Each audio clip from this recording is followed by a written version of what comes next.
Listen Up TV takes you to Haiti. We are in the middle of hope. You won't want to miss a minute. Stay tuned.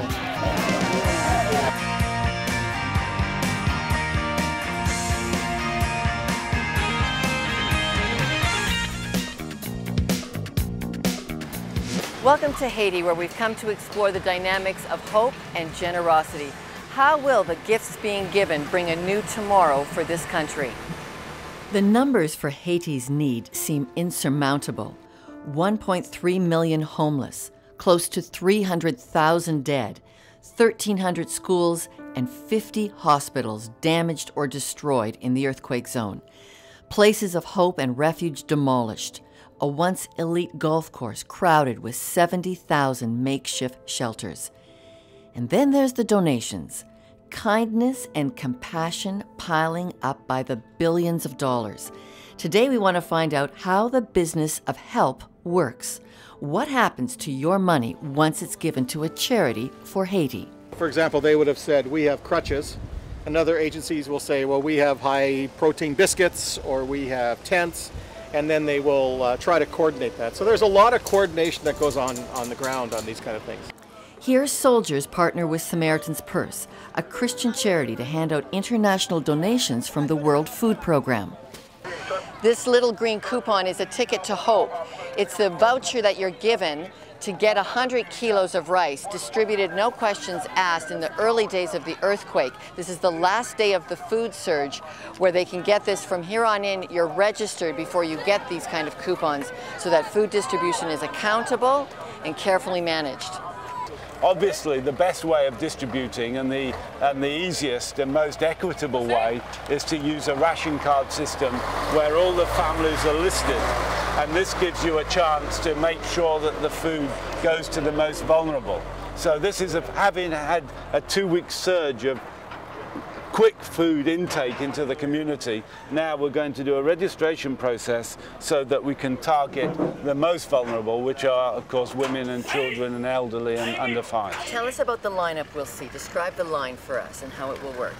Well, we've asked the woman from each family to actually come. And why the women?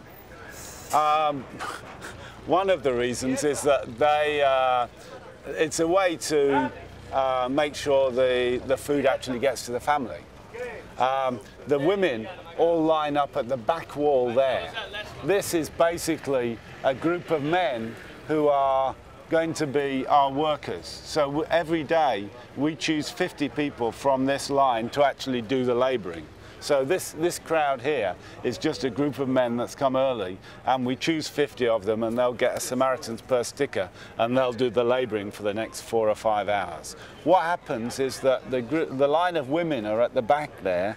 They come and receive the food and from the trucks, and then they'll take it to a staging area there. So they'll receive the food, 2 women to each bag.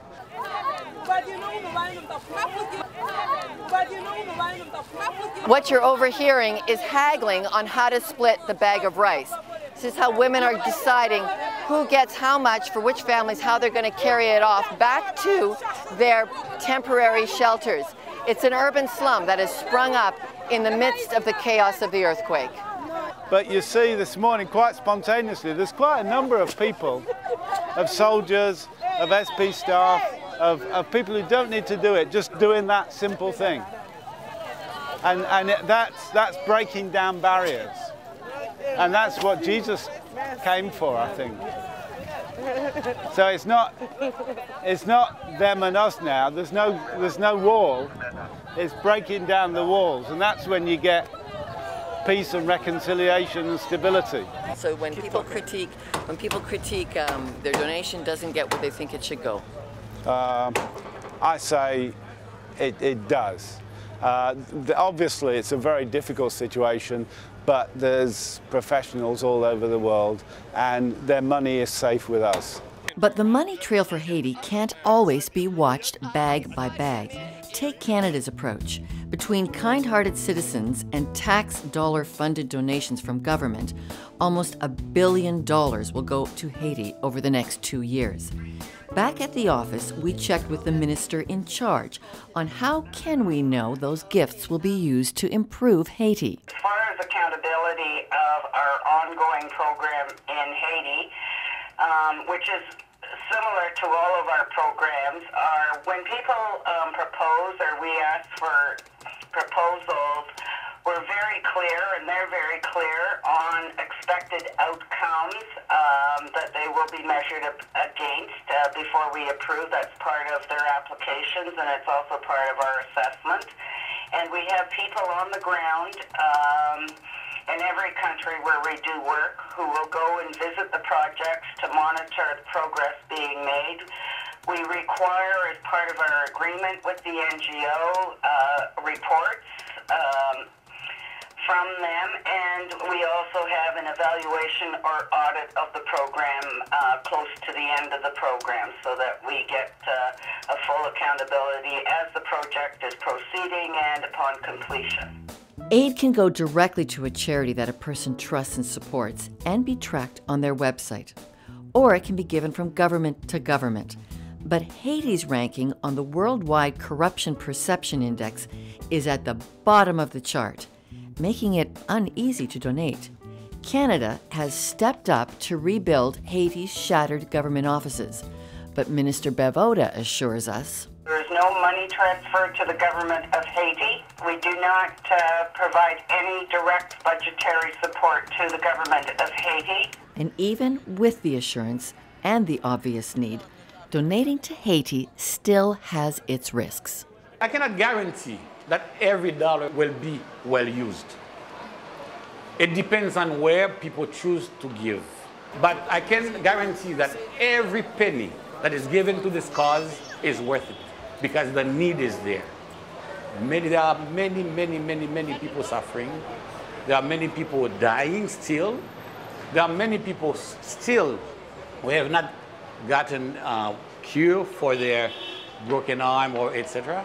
So it is worth to give to the cause. But I would encourage people to check the background of the organization and see where they are giving and not just to give just for the giving. So we set off to do just that. Listen Up TV followed one particular charity that responded to the earthquake in Haiti to see how their donations were put to work. The 6 kids, 3 of them they heard for a couple days crying, they couldn't get to them.